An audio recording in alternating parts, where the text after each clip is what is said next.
Baba wa Taifa alipopachagua hapa kuwa makao makuu, mahali popote ni lazima paende na Mungu, kama alivyozungumza Father Kitima.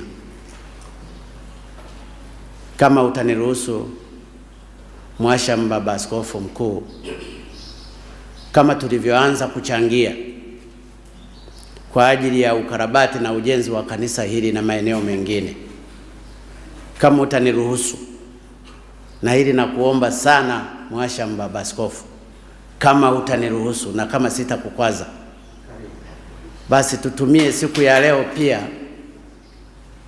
tuchange, angalau tuanze kujenga msikiti wa ndugu zetu wa Uislamu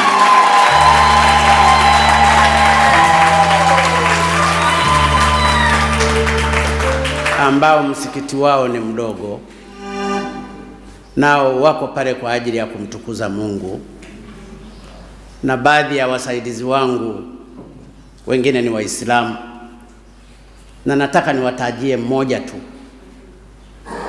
Kuna Alhaji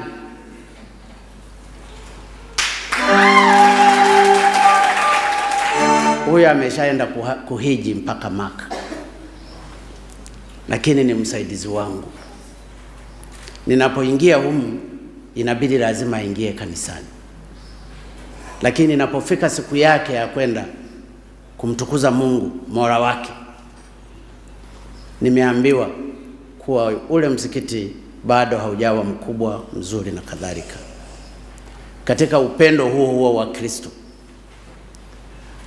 ambayo ndiyo amri kubwa tuliyoachiwa sisi, niwaombe ndugu zangu wa Kristo, tukianzia na wewe Baba Askofu, uniruhusu leo nichukue kikapu,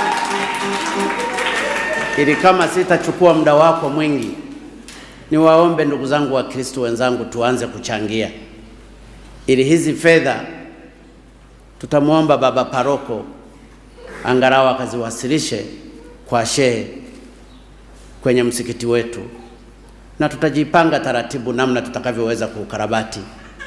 Tukimaliza hivyo, tutaendelea tena kwenye kanisa lingine, kama ni la Anglikana, kama ni la KKT, kama ni la Wasabato,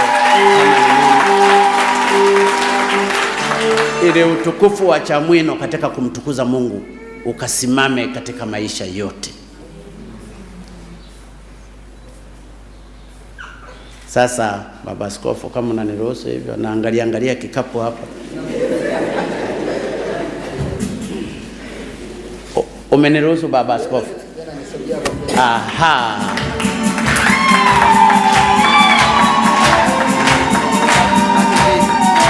Baba Askofu Mkuu amechangia Laki2 kwa ajili ya ujenzi wa msikiti. Mwanze kumiminika kuja hapa, mimi nachangisha tu ndugu zangu. Alhaji, njoo hapa uchangie. Kama ziko nyumbani wewe sema tu utaleta kiasi gani. Alhaji ataleta Laki3.